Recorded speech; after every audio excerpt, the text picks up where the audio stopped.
last day of Anime Magic at the show floor, and I'm here with Josh of Card Castle 3D. How are you doing today? I'm doing very good. Thanks for asking. Yeah, of course. So how's the weekend been? I know you actually came internationally. You're in from Toronto. How's the trip been? Yeah, it's been great. We're just kind of starting out doing the convention scene. We normally sell on Etsy and locally in Toronto. And so I applied to a bunch of conventions, and this is the first one we're doing in America, so it was fun. Awesome. Well, welcome. Chicago's an awesome city, so hopefully you get to do some exploring. Yeah, for sure. We're excited. Cool. So obviously you are very heavily with tabletop, with card games, with tabletop RPGs. I know we were talking a little bit earlier. What was your start in TGC and tabletop trading game and tabletop games? How did you get into that? Yeah, so I play a lot of Yu-Gi-Oh! I did some Pokemon Lorcana, and that's just a part of my hobby. And I was playing like big Yu-Gi-Oh! Tournaments. It was getting to the point where I wanted to upgrade my deck box. And then honestly, like the one I bought was like super garbage. Like I put my cards in there and then I pushed it in and it bent it. And I'm like, man, this is just like not happening. So it was kind of during COVID, and so I spent a while learning how to do 3D modeling. Cool. So a little bit of background about me. I'm a teacher. I have a background in art and music, and so I actually like learning things a lot on my free time. So I spent a lot of time learning how to do 3D printing and modeling, and it got to the point that I'd spent like 3 months modeling my first deck box. I'm like, man, what am I doing? I don't even have a 3D printer. I'm like totally wasting my time.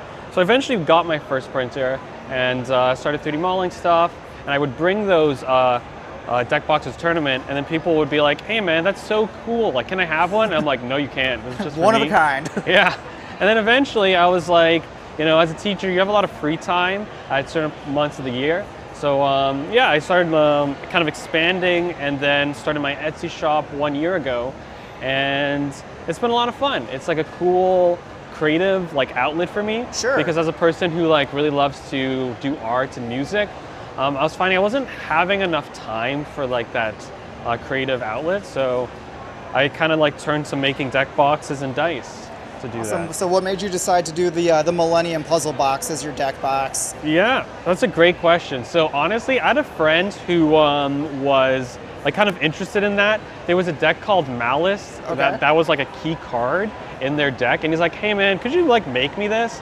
And then I was like still starting out, so I was like, you know what, yeah, I'm down, I'll do it. And so I made it, and then honestly it just kind of took off with that. And then I made this Fiendsmith Requiem deck box after that. And then what was kind of funny, like one of my first sales was to a big YouTuber called Cyber Knight. Like I think he has something like 600K or 800K subscribers like in the Yu-Gi-Oh scene, and he just like randomly bought it from me. Like I didn't even like message him. He just bought it from me randomly. Did he like, just find you on Etsy? Yeah, like, I just was like 2 weeks into it, like on Etsy, and somehow he just bought it, and then he made a whole video on it, on how much he liked it, and then I got like a ton of people like buying from me. That's pretty cool. Yeah, I got super lucky, so. And I love that you have the matching dice as well. You've got the blue eyes, you've got, was that something that you expanded on after you started doing the deck boxes? Yeah, so like honestly, I don't know when I did it, but I was just like, I kind of wanted to make like a set, right? So like these Millennium dice with the eye would go with the gold sarcophagus. These red ones, which I'm kind of out of at this point, because a lot of people got them, go with the Fiendsmith. And then I made a Blue Eyes deck box, but I didn't really, and so then I made the Blue Eyes dice to go with it, but then I didn't really like the Blue Eyes deck box. It wasn't good enough for me to sell, so I never ended up releasing it. Maybe that'll come out eventually. Maybe down the road, another expansion. Yeah. Awesome. So are you still actively playing Yu-Gi-Oh, or have you kind of just gone to the modeling? I do both. I recently went to like the YCS in Anaheim like a few weeks ago. That was cool. I had a lot of friends who went to YCS Vancouver recently. I don't play as much like as they do, but I still play like once a week.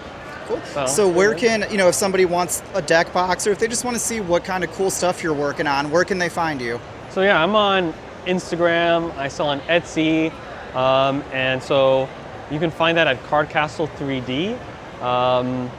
And yeah. Awesome. Well, we'll make sure to keep those links below. I know we're in the waning hours of the convention, but enjoy the rest of your first US con and enjoy Chicago. Yeah, well, thank you for having me.